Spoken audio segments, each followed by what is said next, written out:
영광스러운 이 부활의 새 아침에 예배당으로 오신 모든 분들 다시 한번 축복하며 환영합니다.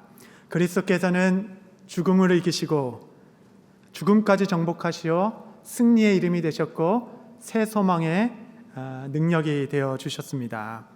부활은 단지 2000년 전에 한번 일어난 사건이 아니라 오늘도 우리의 삶 속에서 현재 하시는 능력이 되십니다.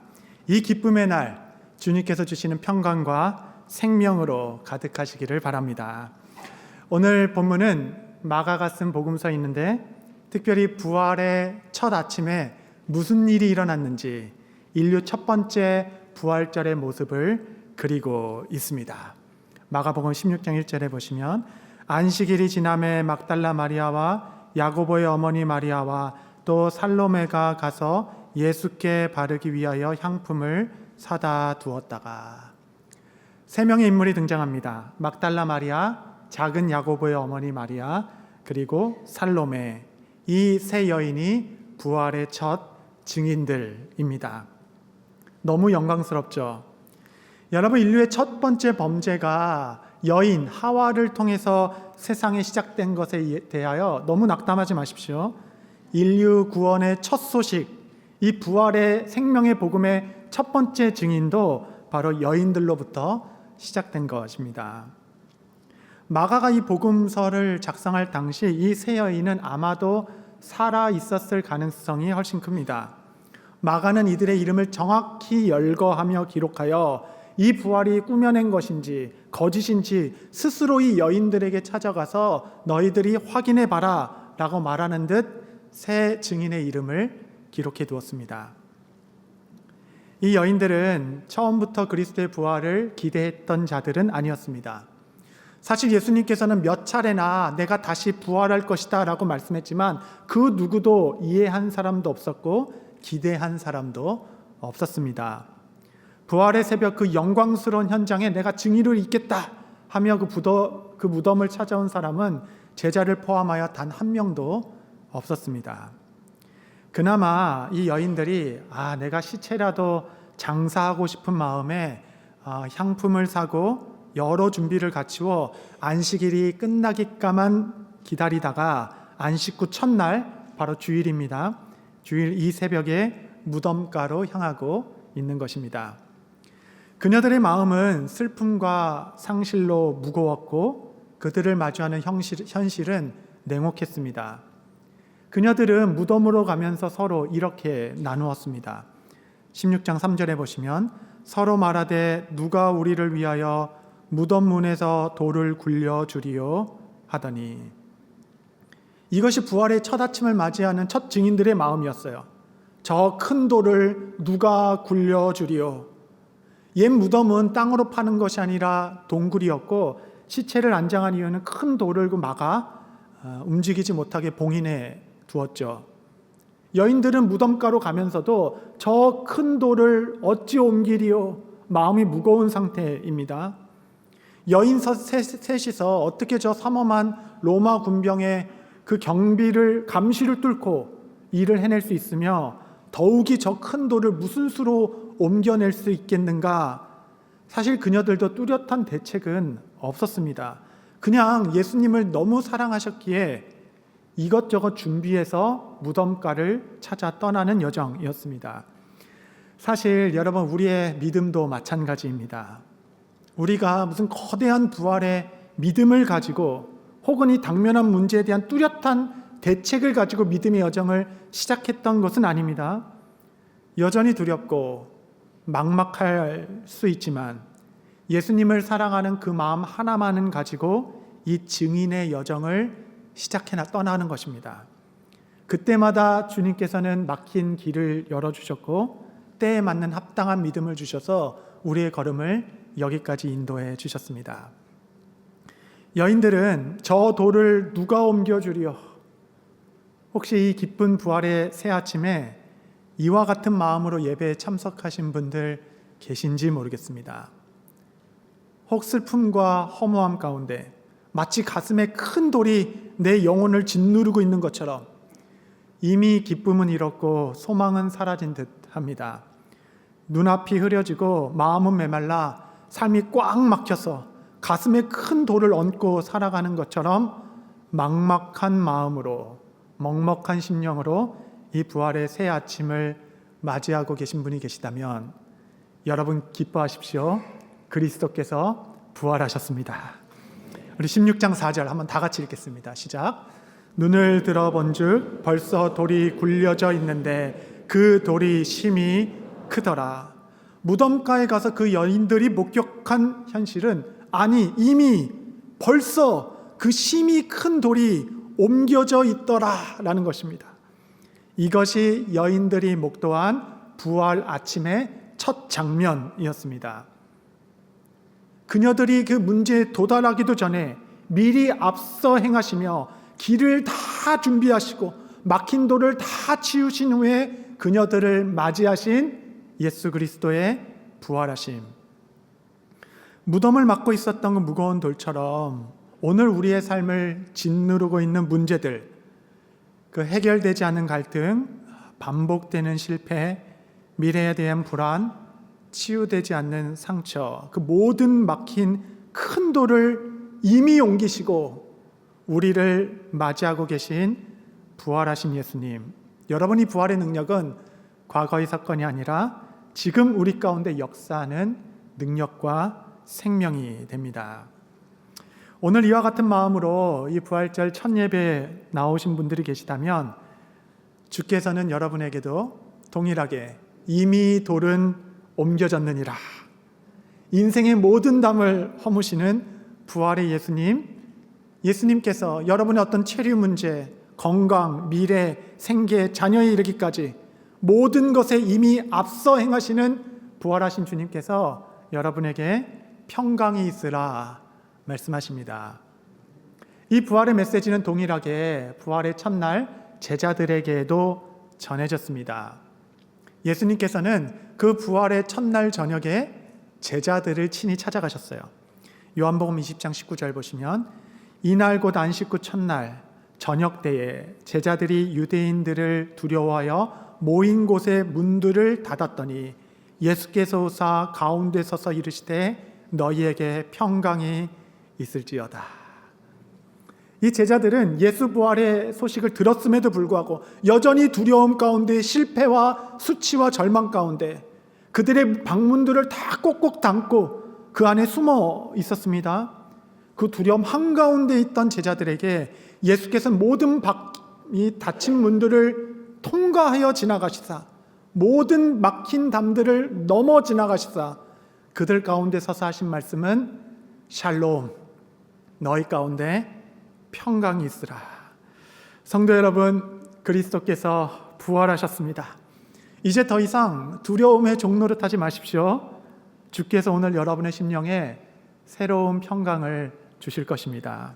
신명기 1장 33절 다 같이 읽겠습니다. 시작. 그는 너희보다 먼저 그 길을 가시며 장막 칠 곳을 찾으시고 밤에는 불로 낮에는 구름으로 너희가 갈 길을 지시하신 자이시니라. 할렐루야. 부활하신 주님께서 사망 권세까지 이기신 그 능력 그대로 여러분의 삶을 꽉 붙들어 여러분보다 먼저 앞서 행하시며 여러분의 걱정이 실제로 미치기도 이전에 이미 여러분의 갈 길을 예비하시며 인도하시고 거처를 예비하시고 낮에는 구름 기둥, 밤에는 불 기둥으로 여러분을 보호하신다 하신 하나님의 그 크신 능력 아래서 평강을 누리시는 복된 부활절 예배 되시기를 바랍니다. 여인들은 놀람 가운데 그 열린 무덤 속으로 허겁지겁 들어가 보니 한 청년이 서 있는 것입니다. 그 청년은 기쁜 소식을 전하는 천사였습니다. 그 천사의 증언, 마태복음 16장 6절 다시 한번 우리가 복음을 선포하는 마음으로 합독하겠습니다. 시작. 청년이 이르되 놀라지 말라. 너희가 십자가에 못 박히신 나사렛 예수를 찾는구나. 그가 살아나셨고 여기 계시지 아니하리라. 보라, 그를 두었던 곳이니라. 그가 살아나셨고 여기 계시지 아니하리라. 여러분, 지금 여기가 어디입니까? 여기는 무덤입니다. 무덤은 사망의 자리이죠. 아무리 좋은 향품을 쓴다 하더라도 결국 시체가 썩어지는 자리, 해골만 남는 죽음의 자리가 무덤입니다. 주가 여기에 계시지 아니하도다. 여러분은 지금 어디에 머물고 계십니까? 슬픔의 자리, 두려움의 자리, 자책과 황망함의 자리, 여전히 과거의 실패에 묶여있고 열등감에 사로잡혀 마음 깊은 곳에 미움과 상처를 어찌할 바 모르고 끝없는 후회에 짓눌려 마치 사망의 자리, 무덤 속에 있는 것처럼 머물러 있다면 오늘 저 기쁜 소식을 전하는 천사가 우리에게 말하는 겁니다. 너희가 예수를 여기서 찾느냐? 그리스도는 여기 계시지 아니하리라. 그러므로 성도 여러분, 이제 후회의 자리에서 나오십시오. 상처의 족쇄를 끊어버리시기 바랍니다. 더 이상 과거에 매여 계시지 마십시오. 더 이상 실패와 죄책감 속에 여러분 자신을 가두지 마시기 바랍니다. 무덤 속 천사는 우리에게도 동일하게 그가 부활하셨으니 더 이상 이 자리는 너희가 있을 자리가 아니다 라고 우리 심령에 외칩니다. 그렇다면 주님은 어디 계신 것입니까? 저는 이 다음 말씀이 참 마음에 와닿습니다. 마가복음 16장 7절 제가 읽겠습니다. 가서 그의 제자들과 베드로에게 이르기를 예수께서 너희보다 먼저 갈릴리로 가시나니 전에 너희에게 말씀하신 대로 너희가 거기서 배우리라 하라 하는지라. 그가 먼저 갈릴리에서 너희를 기다리신다. 우리 갈릴리에서 다시 만나자. 여러분이 갈릴리가 어디입니까? 예수께서 제자들을 처음 부르셨던 그 부르심의 장소, 소명의 자리, 예수님의 부르심을 듣고 너무 흥분한 나머지 배와 금을 다 벗어두고 예수님을 쫓겠습니다 하며 그의 뒤를 쫓아 시작했던 믿음의 첫 여정, 부르심의 자리. 여러분, 지금 제자들은 다 무너졌습니다. 수치감과 두려움 가운데 모든 것을 차단하고 꽁꽁 숨어 있는 각자의 무덤 속에 있는 자들과 같았습니다. 예수께서 제자들에게 너희가 머물 곳은 그곳이 아니다. 다시 갈릴리에서 나와 만나자. 예수님께서는 여인들을 통해 제자들에게 첫 메시지를 전하셨는데 그 메시지는 이 배은망덕한 인간들아, 내가 그렇게 얘기했는데 한 놈도 빠지지 않고 다 나를 배신해. 어쩌냐, 내가 부활했다. 내가 곧 만나러 갈 테니 각오하고 기다려라. 이게 우리 정서에는 좀 맞는데 주님은 그렇게 하지 않으시고 나는 네가 보고 싶구나. 내 제자들아, 내가 부활했기에 너희가 머물 자리는 더 이상 그 절망의 무덤이 아니다. 내가 먼저 가서 기다리마. 우리 그 소망의 언덕에서 다시 만나자. 여러분, 이것이 제자들에게 전파된 부활의 첫 설교였습니다. 부활하신 주님께서는 오늘 우리들을 다시 갈릴리로 부르십니다. 다 끝난 줄 알았던 인생, 이 인생에 다가오셔서 주님께서는 무슨 소리, 내 손의 못자국과 내 발의 못자국을 만져보아라 하시며 우리 다시 소명의 자리에서 만나자. 그리고 주께서는 이 말씀 그대로 갈릴리 디베랴 새벽 바닷가에서 생선을 구우시고 조반을 차려 놓으신 채 제자들을 맞이하시고 그 무너진 제자들의 삶에 너는 내 양을 먹이라 말씀하시며 베드로를 다시 일으켜 세우신 주님. 저는 오늘 이 예배가 여러분의 디베랴 새벽 바닷가가 되어서 살아계신 주님을 다시 만나는 회복의 자리 되게 되시기를 바랍니다. 지난주 우리 교회는 큰 슬픔이 하나 있었습니다. 향년 42세 너무나도 갑작스러운 심정지로 하늘나라로 옮김받은 우리 교회 청년이 있었습니다. 주일에 입을 옷까지 다 마련해 놓고 주일을 준비하던 그 밤 주께서 너무나도 갑작스럽게 그 종을 아버지의 집으로 부르셨습니다. 이 청년은 청년부 안에서 열심히 봉사했을 뿐만 아니라 사진부에서 봉사하며 여전히 우리의 사진첩에는 형제의 기운이 남겨져 있고, 여러분 혹시 아실지 모르겠습니다. 매년 5월 어머니 주일 때마다 로비에서 우리 부부의 사진을 찍어 주었던 바로 그 청년이었습니다. 지난 월요일 날 이 본당에서 장례가 있었는데 이 장례를 어떻게 집례해야 하나 기도 중에 그 청년의 어머니를 만나 뵈었는데, 그 어머니께서 제게 이런 말씀을 하시는 겁니다. 목사님, 결혼 주례를 부탁드리고 싶었는데 장례 집례를 부탁드리게 되어 죄송합니다. 그렇게 아들의 결혼을 위하여 기도하고 또 기도하였는데 이렇게 오늘 신랑 되신 예수님과 결혼식을 올리기 위한 기도였나 봅니다. 목사님, 장례식 말고 결혼식으로 집례해 주십시오. 여러분, 이것이 부활신앙입니다. 모든 사망의 굴레, 상실, 슬픔까지도 이기게 하는 권세, 부활의 소망. 여러분, 그러므로 여러분이 어떤 상황에 계시든지 상관없이 결코 낙담하지 마십시오. 주께서는 여러분보다 앞서 행하시며 길을 만드시고 낭망하여 쓰러질 때마다 다시 디베랴 바닷가 거기서 나와 만나시사 나를 먹이시고 나를 세워주시는 부활하신 예수 그리스도가 우리와 항상 함께 하신다 말씀하셨습니다. 부활신앙은 이 땅에서 우리의 인생의 모든 결론을 맺지 못하게 합니다. 희망하던 것이 다 무너질지라도 결코 낙담하지 않도록 붙들어 줍니다. 제가 교회에 오면서 보니까 이제 나무들마다 봄꽃이 피기 시작했더라고요. 봄의 꽃은 확 피어서 아름다움을 뽐냅니다. 그런데 조금만 지나면 우수수 다 떨어지는 것이에요. 봄꽃들은 피기도 전에 떨어집니다. 우리네 인생도 다 그러합니다. 인생은 짧죠. 짧은 뿐 아니라 그 중에도 고난이 너무 많습니다. 이것으로 삶의 영원한 끝이라고 한다면 인생은 아무리 화려한 듯 비극이라 하겠습니다.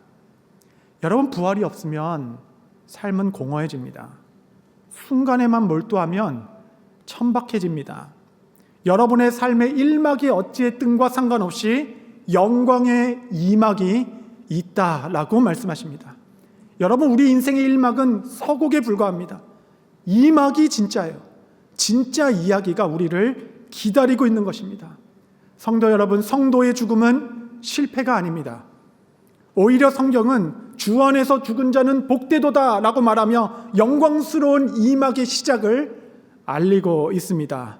그리스도의 부활의 능력이 얼마나 오늘을 살아가는 우리에게 소망을 주고 위로를 주는지, 주님의 그 영원한 계획 안에서 오늘을 믿음으로 살아가는 주의 종들 모두 되시기를 바랍니다. 이 부활의 새 아침, 어떤 큰 돌이 여러분의 심령을 꽉 막고 계십니까? 마치 해결할 수 없는 문제처럼 현실에 꽉 갇혀 계신 분, 그분께 이 말씀이 복음이 되기를 바랍니다. 그리스도께서 부활하셨습니다. 이미 큰 돌은 옮겨졌느니라 말씀하십니다. 이 부활의 능력은 우리의 모든 답답한 현실을 뚫고 닫힌 마음을 열게 하며 멈춰진 인생에 다시 길을 내시는 하나님의 능력 되십니다. 그러므로 여러분, 더 이상 무덤에 머물러 계지 마십시오. 다시는 무덤을 향해 걸어가지 마십시오.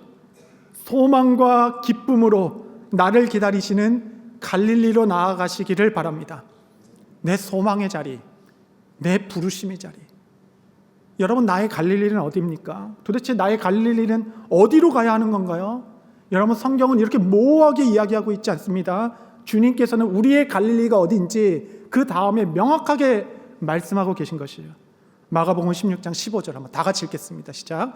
또 이르시되 너희는 온 천하에 다니며 만민에게 복음을 전파하라. 아멘. 복음의 자리, 너는 더 이상 무덤으로 오지 말고 열방 가운데 이 복음 가지고 나아가라. 주님은 무덤에 계신 것이 아니라 열방으로 나아가고 계십니다. 그 부르심의 자리, 소명의 자리에서 우리 다시 만나자.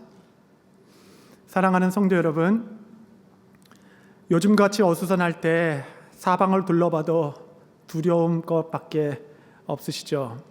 여러분의 믿음의 눈을 들어 부활하신 그리스도를 바라보시기 바랍니다. 주께서 여러분의 삶을 지키시니 세상이 여러분을 어떻게 할 수 없을 것입니다. 이 부활의 새 아침, 복음 들고 열방으로 나아가신 주님, 그 부르심의 자리에서 주님을 뵙기를 소원하나이다. 각자의 처소에서 활같이 지나가는 인생, 이 복음의 증인되어 주 앞에 서는 그 청년처럼 거룩한 신부로 준비되는 부활의 증인 모두 되게 하옵소서. 기도하는 성도의 심령마다 주의 은혜가 있게 되기를 바랍니다.